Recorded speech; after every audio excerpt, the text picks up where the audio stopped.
justice is delayed, does it become injustice? They say justice is blind. What if it's not blind? What if it's sleeping? All across the world, in courts, in police stations, in government dusty files, justice is still waiting. Victims are still waiting. Accused are still waiting. Families are still waiting for justice. And in the waiting, their lives are destroyed. Today we are asking, when justice is delayed, doesn't it become injustice?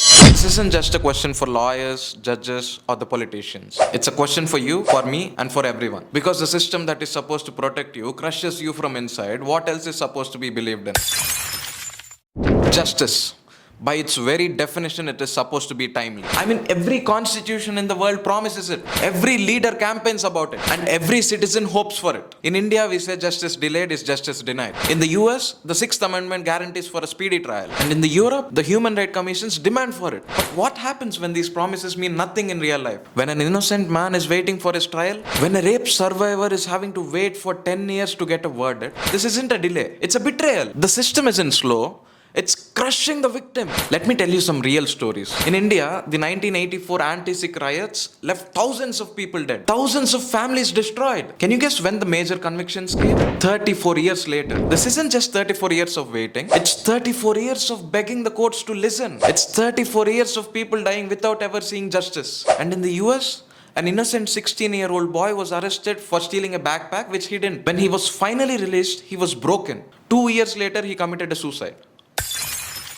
And there are millions of cases around the world, cases lost in files, evidence being destroyed by time, and even fading away from memories. Justice delayed is not just a slogan anymore. It's a slow and quiet death of hope. But why? Why is justice delayed so much? Is it overloaded courts? Judges handling thousands of cases at once? Is it corruption? Powerful people dragging cases with endless appeals? Or is it the fact that we are having weak laws here? Systems that are allowing adjournments for filmy reasons? Or is it bureaucracy? Filing a complaint is so much harder than buying a house today.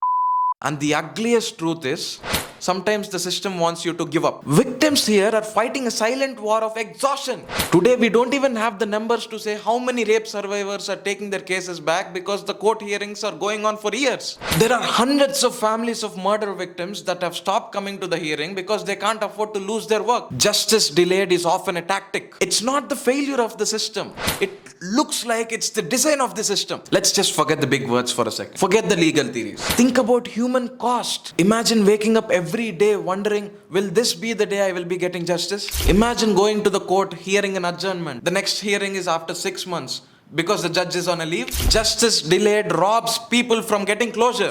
It robs peace from families. It robs the trust of a nation. And the worst of all, it teaches the next generation that not to expect fairness from the system. At what point does delay stop being a delay? At what point does delay become injustice? Is it 1 year?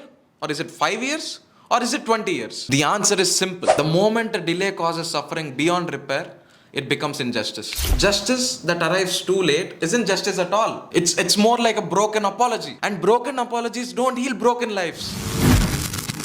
So what now?